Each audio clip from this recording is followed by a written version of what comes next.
Muy bien, pues vamos a comenzar con esta segunda parte, después de esta interesante intervención en las dos, la de inauguración y posteriormente por parte del Ministerio.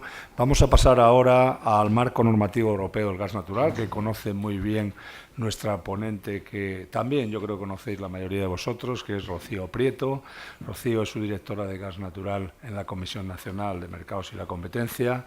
Es ingeniera de minas, ¿no?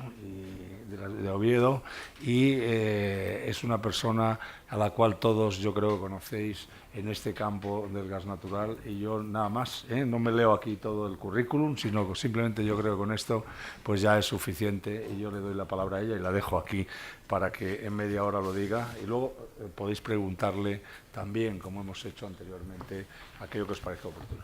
Rocío. Muchas gracias, Arcadio. Se oye bien, ¿no? Está funcionando el micrófono. Muchas gracias al Club de la Energía, como siempre, por invitar a la CNMC, a Sedegas y a Midgas. Muchas gracias también por el tipo de ponencia que se me ha dado, porque viendo a Sergio intentar explicar la curva de precios, y digo, bueno, yo, lo mío es yo tengo suerte hoy porque solo hablo de temas europeos que son más neutros, entonces tendré menos problemas, ¿no? Voy a ponerme de pie. Yo voy a hablar de cosas muy teóricas. Me ha sorprendido, igual que a Sergio, también el aforo, porque también yo venía pensando que encontraríamos de esta gente joven con ganas de aprender de gas que hay otra vez en los cursos, pero esta vez es sorprendente. Yo entiendo que, bueno, pues tampoco está de más ir nombrando todas las cosas que hay en Europa o que han pasado para tener conciencia de ellas, aunque también entiendo que si hay este aforo es porque debe haber mucho interés por parte de la electricidad, ¿no? Porque desde que las culpas del precio de la electricidad las lleva el gas, pues entonces supongo que la gente tiene más interés en el gas. Pero bueno. Yo voy a hablar del modelo regulatorio europeo desde el principio, de por qué hemos hecho lo que hemos hecho, y creo que todo lo que se ha decidido hacer en Europa explica también lo que se ha decidido hacer en España y lo que se ha hecho en España en los últimos años. Algunas cosas antes, algunas cosas al mismo tiempo que los países de nuestro entorno, y otras cosas a lo mejor un poco más tarde, en este caso el mercado organizado. El modelo de mercado europeo de gas, esto es mucho de adolescentes, pero bueno, está bien, es esto, o sea, es que queremos estar juntos y además revueltos, porque cuando hace 20 años se empezó a pensar en qué hacer, realmente cada país tenía una empresa verticalmente integrada que compraba, tenía las redes y vendía a los clientes, además al precio del BOE. Y eso era así en toda Europa. Entonces esto de juntos está muy bien, queremos que los clientes finales tengan el mejor precio, el precio de la fuente más competitiva, poder ser, y queremos también tener seguridad de suministro, que eran cosas que antes se le encargaban a la empresa, al monopolista, a la empresa verticalmente integrada, y ella se ocupaba de todo. El precio ya no sabíamos si era el bueno o no era el bueno. Entonces, en esta evolución hacia mercados liberalizados en competencia, lo que se intenta es que el que era el monopolista en cada país compita, esto ya lo ha dicho Sergio, en toda Europa con los monopolistas, y todos estén en todos los mercados y los precios se igualen. La ley de la oferta y la demanda, los precios se igualen. Entonces, realmente Europa decidió que este era el modelo que quería seguir, pero le ha costado mucho. O sea, las primeras directivas en el gas, la eléctrica fue del 97, la del gas la primera directiva fue del 98, sentaban las bases de una cosa muy general, de que se podía acceder a las redes para que cualquier empresa pudiese vender gas a los clientes.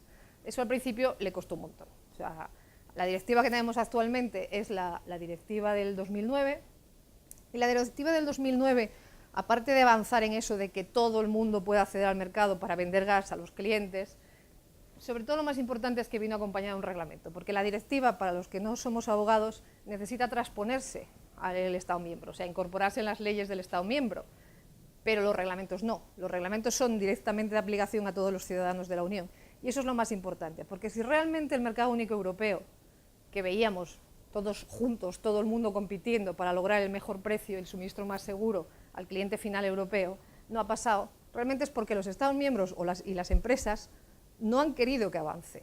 Entonces, las directivas se transponen tarde y mal. Todavía en la directiva del 99 está abiertos procedimientos de infracción porque no se ha traspuesto correctamente. España tiene abierto un procedimiento de infracción porque no se ha traspuesto correctamente. Entonces, los reglamentos han sido una forma de avanzar más rápida, porque dices, me da igual cómo lo implementes, Estado miembro, con el reglamento te aplica directamente y todos queremos tener las mismas reglas. Porque en esto de crear el mercado único, lo más importante es que todos hagamos lo mismo.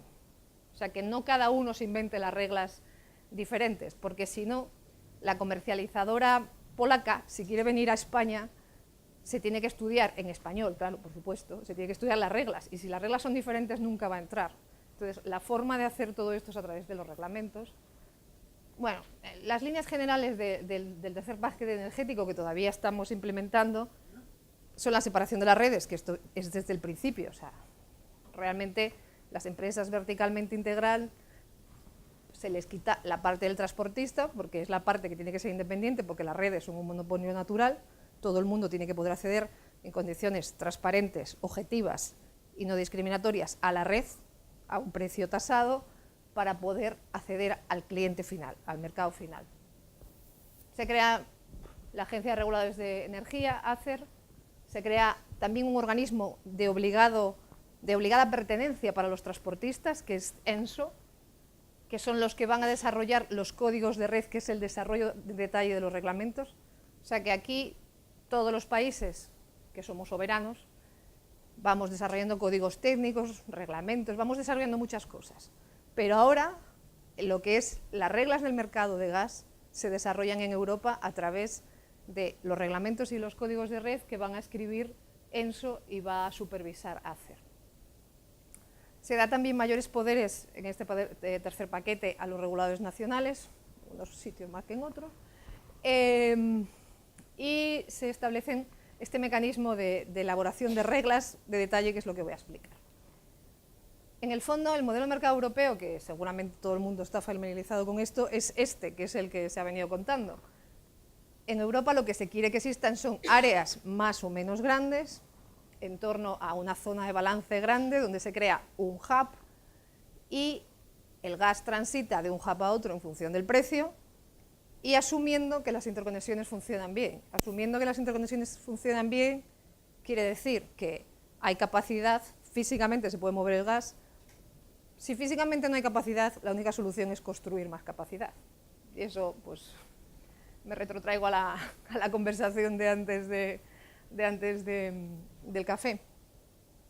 Si no hay capacidad, o sea, si realmente hay mucha capacidad contratada o toda la capacidad está contratada y no se usa, es cuando se ha desarrollado un reglamento para tratar con esa congestión contractual.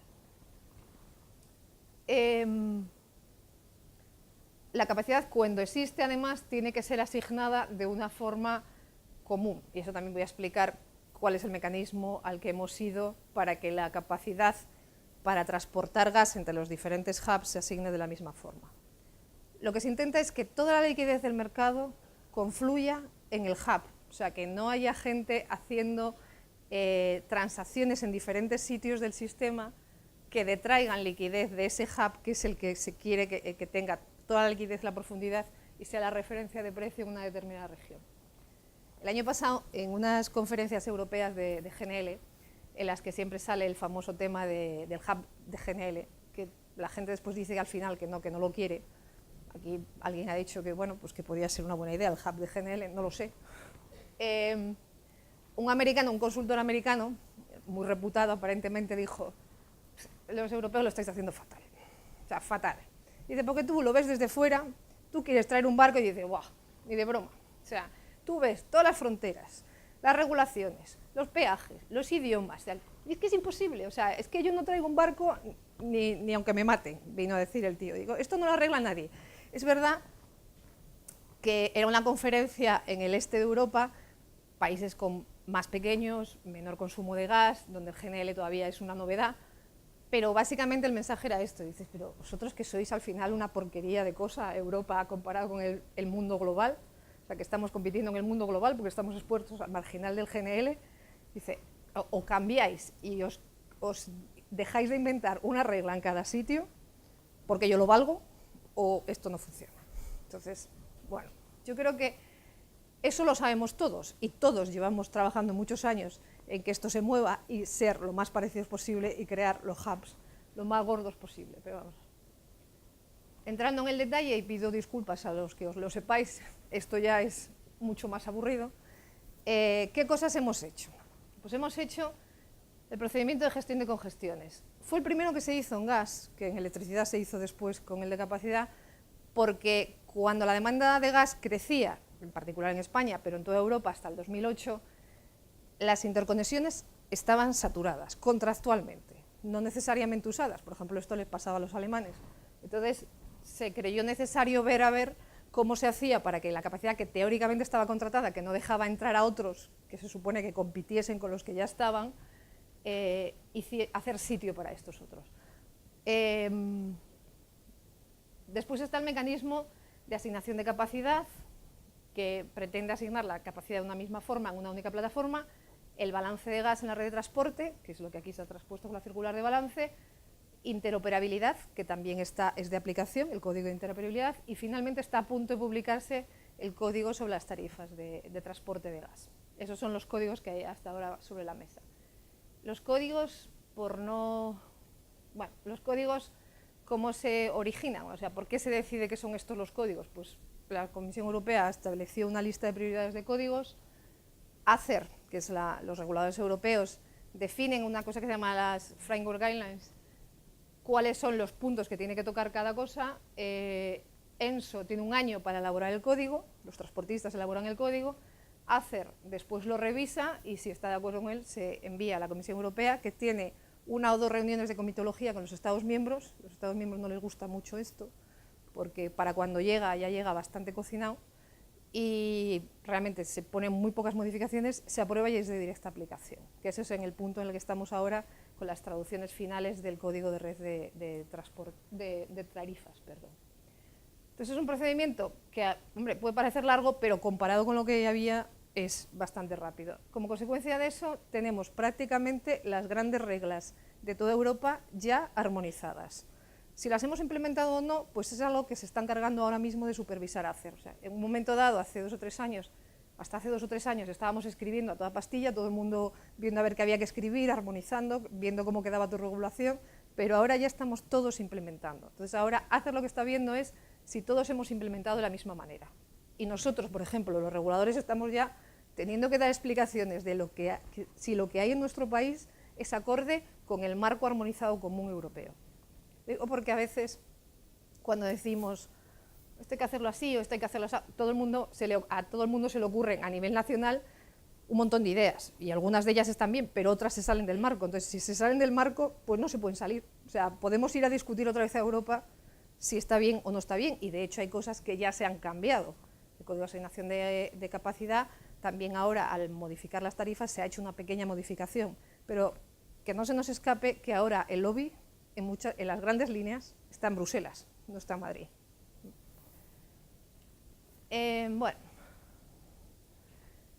Bueno, ya he descrito los códigos, no voy a extenderme en las funciones. Nosotros en general en la CNMC tenemos la función de implementar, aunque es de directa aplicación el reglamento, lo que hacemos es lo reescribimos como una circular y seguramente añadimos algún detalle más, seguramente no, hacemos a través de resolución, desarrollamos las circulares es prácticamente una copia del Código Europeo en español, aunque después también lo traducimos al inglés, y a través de resolución desarrollamos algo más los detalles, pero siempre ocupándonos de que vayan en línea con la doctrina general europea que establece el reglamento. Entonces esas son las circulares que hemos desarrollado, la de gestión de congestiones, asignación de capacidad, normas de balance, de interoperabilidad. No hemos sacado un código, pero ahora explicaré lo que hemos hecho. Bueno, gestión de congestiones. Gestión de congestiones es un tema, la verdad, farragoso, que al principio aquí, cuando se implementó en el 2013, fue relativamente polémico, porque es verdad que en ese momento la conexión con Francia, en el sentido importador, en el gas, estaba contractualmente saturada y físicamente saturada también en ciertas ocasiones. Como he dicho, igual que en Europa, con la bajada de la demanda, con la crisis, con la entrada de más carbón en la generación, con la entrada de renovables, la demanda de gas ha caído, también ha caído un poco la forma de funcionamiento de la interconexión. Y si bien es verdad que en enero hemos visto días donde la interconexión con Francia a funcionar a tope. Hemos visto también en verano, cuando estaban los precios igualados con el norte de Europa, cómo había gente importando y había gente exportando. O sea que la dinámica, aparte que la interconexión de gas, que esto no se ha dicho antes, lo digo para los no iniciados, sí, la interconexión en la frontera sí que ha aumentado bastante la capacidad en los últimos años. O sea, teníamos una capacidad a principios del 2000 de 2 BCM y ahora tenemos una capacidad en el entorno de los 7 BCM, o sea que es un salto cualitativo. Aún así, el problema, y lo digo siempre, lo recuerdo, perdón para lo que ya lo sabéis, el problema no está necesariamente en la interconexión pura. Por eso se hablaba antes de los 2.000 millones, o sea, no cuesta 2.000 millones reforzar 100 kilómetros a cada lado de la frontera. Los 2.000 millones es el eje entero. Entonces, porque el problema no está en la interconexión, en la frontera. El problema está en la interconexión entre el norte y el sur de Francia, y por eso se desacoplan los precios de los mercados del norte y el sur de Francia. Eso es lo que cuesta dinero. Pero antes de gastarnos el dinero, que deberíamos de gastárnoslo, bueno, no sé quién debería de gastarse el dinero, porque eso después es otra discusión de quién paga qué, lo primero que deberíamos hacer, y por eso están todos estos mecanismos, es utilizar la capacidad de la mejor forma posible. O sea, la que ya está, hay que maximizar la capacidad que se pone en el mercado. Para eso los transportistas siempre tienen el mandato de hacer el cálculo conjunto de las capacidades, y eso pues siempre puede ser susceptible de que los transportistas, por unos motivos u otros, tengan mayor o menor interés. Diego seguramente después dirá cuáles pueden ser los intereses o no, pero y una vez que esa capacidad está en el mercado, que existan los mecanismos para contratarlo de una forma eficiente y simple, sobre todo simple, porque en regulación todo lo que es simple es mucho mejor que todo lo que es complicado, porque lo que es complicado es una barrera al mercado. Pero esto del CMP no es simple, pero vamos, para resumir, los mecanismos que están ahora mismo en funcionamiento entre las interconexiones con Portugal y con Francia son la renuncia a la capacidad. Alguien que tiene capacidad contratada durante 10 años puede renunciar a la capacidad, dársela al gestor técnico del sistema para que la ponga en una plataforma que es donde se va a vender, la plataforma europea, y si esa capacidad se vende, solo si esa capacidad se vende, el que tenía la capacidad deja de tener la capacidad contratada. Si no se vende, sigue teniendo la capacidad hasta el final del contrato. O sea, los contratos hoy son firmes. Hay otro mecanismo que es el de uso-pérdida a largo plazo, que bueno, se calcula una vez al año si hay un porcentaje de utilización, y hay otro mecanismo que es el de sobreventa, esto como los aviones, sobreventa de capacidad y recompra si hubiera congestión, pero vamos, no me quiero entretener porque realmente hoy no se están usando en la mayor parte de Europa porque no está haciendo falta. O sea, sigue habiendo capacidad disponible en unos sitios más y en otros menos. La interconexión con Francia, en este caso, es de las más saturadas en Europa, pero aún así hay más capacidad que había en los años pasados. El mecanismo de asignación de capacidad lo que hace fundamentalmente es que antes cada uno vendía la capacidad como podía, como quería. En España era FESCOM, FERSERVEN. Ahora es a través de una plataforma centralizada, se venden productos estándar, o sea, anuales, trimestrales, mensuales, diarios o intradiarios, el mismo día, a la misma hora para toda Europa. Así que tú te pones delante de la pantalla, con la misma pantalla, y compras en cualquier interconexión la capacidad el mismo día y a la misma hora. Esto es un avance, o sea, dicho así parece perogrullo, pero aquí se empezó a implementar hacia 2012 y en el 2008 sonaba como si fuese una revolución, pero realmente estos son de los códigos que se ha implementado de forma fácil y es una cosa sencilla. Lo que estamos en España realmente es avanzando ahora con el Real Decreto 984, como explicó Sergio, a hacer lo mismo, pero también a través de subastas de capacidad en los mismos plazos y en los mismos productos para la regasificación o para las entradas a almacenamientos subterráneos. Esta es la plataforma de capacidad europea, o sea, Prisma es una sociedad, inicialmente era alemana, para algo está en el medio.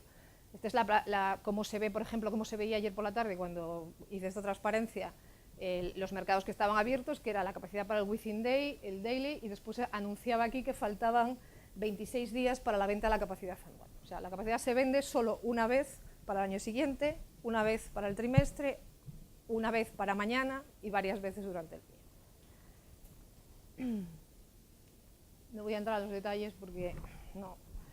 El balance de gas, que ya se ha hablado aquí mucho de él, realmente probablemente ha sido el código que más diferencias ha marcado en la evolución del mercado del sistema gasista, porque es el que realmente busca que el sistema evolucione o que el sistema nacional evolucione hacia algo más armonizado. El balance de gas lo inventaron los ingleses hace tiempo, o sea, los ingleses de siempre habían obligado a que las empresas metiesen en el sistema el mismo gas que consumían, bien sus clientes, bien las ventas a través de OTC o de mercados, y eso que parecía de perogrullo, pues no lo era tanto, porque en España los comercializadores al principio se les dio mucha flexibilidad, o sea que si tú tenías 10 gigavatios hora día contratados, pues llegabas a tener 5 días o incluso 10 días al principio de los tiempos y podías desbalancearte un montón y realmente pues había unos subsidios cruzados. Entonces, también hace muchos años nos dijo un consultor, mientras tengáis toda esta flexibilidad, no vais a desarrollar un mercado organizado. Es imposible, porque si no obligas a que cada uno se discipline y sus entradas sean iguales a sus salidas, porque a lo mejor los que sois eléctricos, pues os puede sonar, jolín, pues vaya aberración, 10 días, o sea que el tío mete hoy, no mete gas y durante 10 días consume y lo mete todo al final.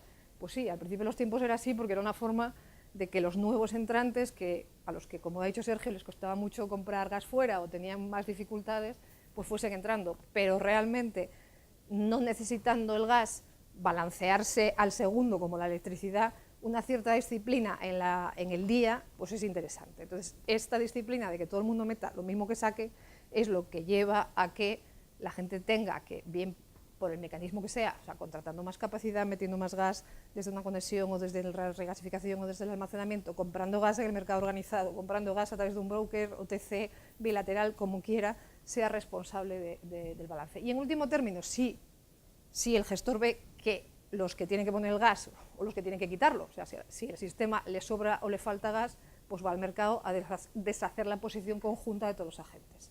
Y aquel que se queda en exceso o en defecto, el gestor todos los días le imputa el coste de ese gas que se le ha vendido o se le ha comprado para netear su cartera. Esto, por ejemplo, es lo que Sergio explicaba, que en octubre, probablemente, en octubre fue el mes, y Raúl seguro que lo explica después también, el mes que más volumen tuvo Midgas, y además un mes con mucha volatilidad, y seguramente fue porque era el primer mes en que se implementaba en octubre del 16 la circular de balance.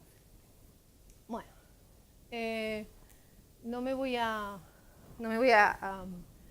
entretener con esto. Voy a mencionar REMIT. REMIT es el reglamento sobre la integridad y la transparencia del mercado mayorista. Básicamente, ACER, la Agencia de Reguladores Europeos, es la encargada de la supervisión de los mercados nacionales, y hay una obligación a los participantes en el mercado, esto es igual en electricidad que en gas, o sea, este reglamento aplica a electricidad y gas, de comunicación de datos a través de un sistema que es el de reportar al sistema de ACER toda la información sobre contratos mayoristas, sobre bilaterales OTC, datos también de los transportistas, información privilegiada, mantenimientos sobrevenidos, bueno, una serie de cosas que no voy a entrar en detalle, pero unas obligaciones de reporte de información tremendas para que el mercado, para poder supervisar por un lado el mercado y para que no haya nadie, ningún agente del mercado que tenga información privilegiada. Esto se ha ido construyendo también en España estos años.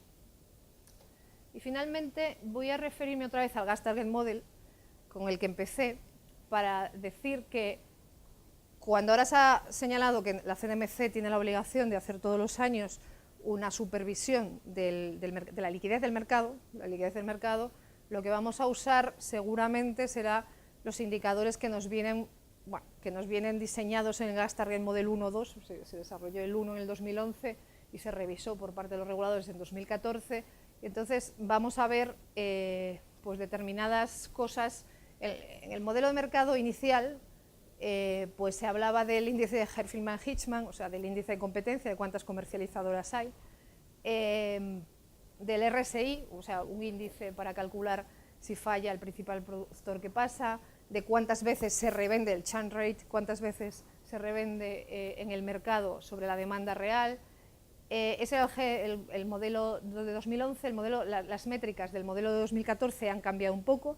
Se va a ver en el mercado organizado el volumen del libro de ofertas, el número de transacciones, la sensibilidad, el spread entre el bid y el offer, y después se van a seguir viendo también una serie de indicadores que sigue siendo el Herfinman-Hitchman, la concentración del mercado, una serie de indicadores que simplemente voy a mencionar porque os lo vais a encontrar cuando acabemos el informe que estamos elaborando.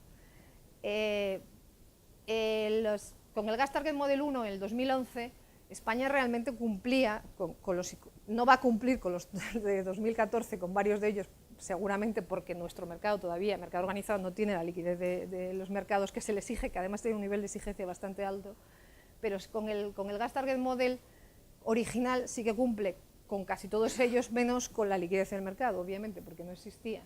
Entonces sí cumplimos con la diversificación de fuentes de suministro, con el tamaño de mercado. Eso quiere decir que como área de balance, España y España con Portugal mejor, sí cumplimos las necesidades de tener suficientes fuentes de suministro, suficientes agentes en el mercado para poder desarrollar un hub líquido y profundo en el futuro.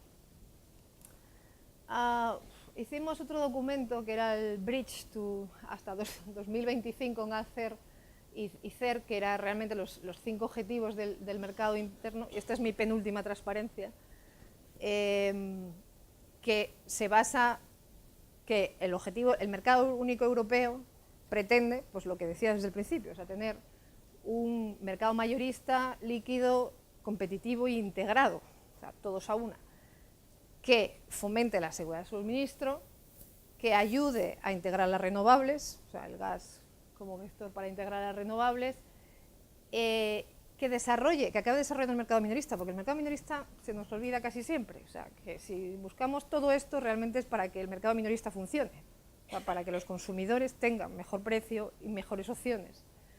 Y esto siempre en cooperación pues, con todos los stakeholders que están en el mercado, o sea, no solo con los gobiernos. Lo último es el Quo Vadis. El Quo Vadis se llama el Quo Vadis Gas Market Regulatory Framework, es la última iniciativa de la Comisión Europea, la que está ahora en vigor. La Comisión Europea acaba de aprobar, bueno, acaba de lanzar lo que ellos llaman el Winter Package, que es, aunque no les gusta, y soy testigo de que no les gusta este nombre, el cuarto paquete eléctrico. O sea que en electricidad sí se ha identificado a lo largo del año pasado la necesidad de cambiar, o sea, de modificar el modelo por la integración, seguramente, de las renovables, por la integración de la generación en la distribución, el smart metering, mayor integración de los mercados, que aparentemente cuando miras los ratios y los índices, aparentemente, aunque parezca increíble, están mejor integrados los mercados de gas en Europa que los eléctricos.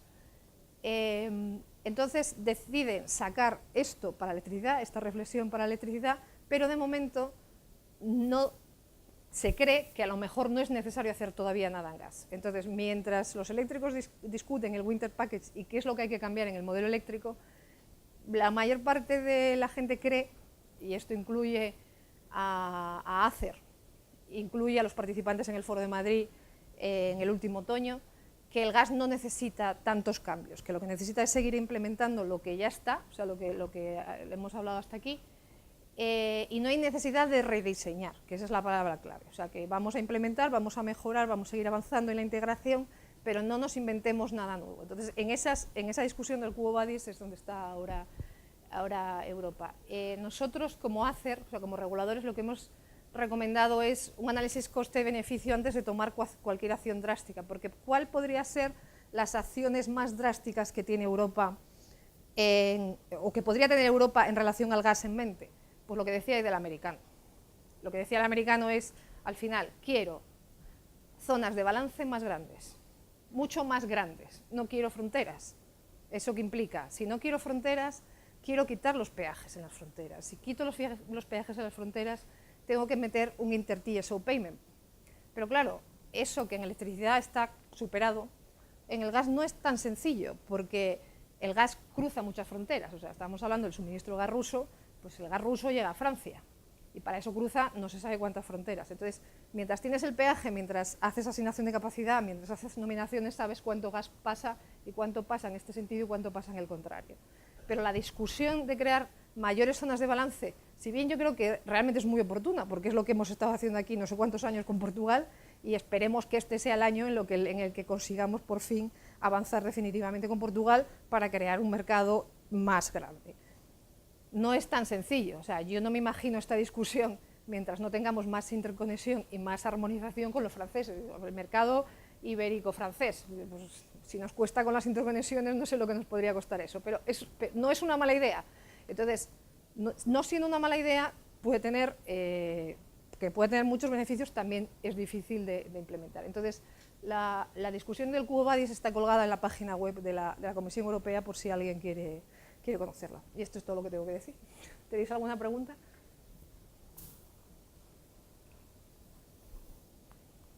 Yo tengo una pregunta relacionada precisamente con lo último. A mí me parece muy oportuna la sugerencia del americano, es decir, de que no existan fronteras. Pueden existir problemas de pago de los peajes en los distintos países que se atraviesan, pero eso es una auténtica barrera al comercio y a la creación del mercado interior. Quiere decir, se produce lo que en electricidad se llama el pancaking, y es desde el país de origen hasta el de destino. Si tienes que ir pagando los peajes de todos los países, haces inviable la transferencia económica, ¿no? Por lo tanto, me extraña que la Unión Europea no haya avanzado siguiendo la sugerencia del americano, en el sentido de que se harán lo que sea. En electricidad se ensayaron muchos sistemas de pagos inter-TSOs, pero desde luego lo tenía claro la Unión Europea, que las transacciones tenían que hacerse y sin barreras de pagar peajes ni nada. Bueno, yo creo que el tema de las tarifas, que es el más visual, porque al final todo se reduce a dinero, es muy importante, pero es más importante la regulación que hay por debajo. O sea, yo en esa misma conferencia, que era en el este de Europa, y cada país, iban saliendo las miserias de cada país, que aquí si lo organizamos en el oeste también salen las nuestras, pues lo que se veía es que había acuerdos increíbles, o sea, acuerdos increíbles históricos de no puede haber contraflujo, porque no puede haber contraflujo, aunque exista físicamente. No puede haber, si el gas pasa a la frontera de al lado, entonces tiene un coste de no sé cuánto mayor, porque así evito que mis yacimientos de gas se aprovechen de al lado. El gas, como he dicho antes, tiene mucho mayores flujos que la electricidad. En electricidad la discusión del inter-TSO payment es relativamente fácil, porque además el electrón va a donde le da la gana, pero el gas no. El gas tiene estaciones de compresión y tiene otras cosas, va a donde le dice el operador casi siempre. Y el gas cruza todas esas fronteras. Entonces, por ejemplo, me voy a meter en un tema escabroso, si quitamos la conexión con Portugal, el gas va a seguir viniendo, la molécula desde el pozo de Argelia, va a entrar por Tarifa, va a cruzar por Badajoz y va a acabar donde sea en el sistema portugués. Y salvo que las empresas que suministran en Portugal no tengan más contratos con Argelia, eso va a seguir habiendo un flujo físico en ese sentido. Lo cual, si quitas el peaje, alguien va a tener que seguir pagando, porque la red hay que pagarla, los costos de operación hay que pagarla. Y esas redes hay que pagarlas. Lo que quiero decir es que si no nos hemos puesto de acuerdo todavía en la implementación de los códigos de los fáciles, pues si arañas, no todo el mundo aplica el balance exactamente igual. Si arañas, en el código de interoperabilidad, que no he hablado casi de él, que hay que hacer un inter-TSO agreement entre los transportistas, estamos discutiendo por gilipolleces entre Francia y Alemania sobre la odorización, si se odoriza el gas o no se odoriza el gas. Estamos hablando de tonterías varias que no son ni siquiera dinero, es quítate tú para ponerme yo, en el general de los casos, o yo como país miembro me quedo con mi regulación, que la cambie el de al lado. Entonces, hay mucho todavía que avanzar en el modelo técnico y después llegar al económico, pero poner el económico por delante es un fracaso seguro. O sea que ir al inter-TSO payment de principio, mientras no tengas armonizado el resto, primero hay que armonizar eso, después te tienes que fiar de los costes del de al lado, porque lo que se mencionó aquí antes, dice, es que el kilómetro de gasoducto francés es el doble de caro que el kilómetro de gasoducto español. Entonces, cuando empiezas a discutir hacer nuevas interconexiones y quién las paga, si las pagas a mitad el español, mitad el francés, dices, oye, ¿y por qué voy a pagar yo el kilómetro de gasoducto? Si tengo que pagar la mitad, vale, pago la mitad, pero a mi coste. O sea, lo que quiero decir es que hay un montón de discusiones que son totalmente lícitas y que tienen que ir antes en armonización y que queda todavía, hemos avanzado muchísimo, pero queda mucho trabajo por hacer. Y yo creo que los peajes, quitar los peajes debería de ser lo último, porque si no, encallamos. Si empezamos por los peajes, encallamos.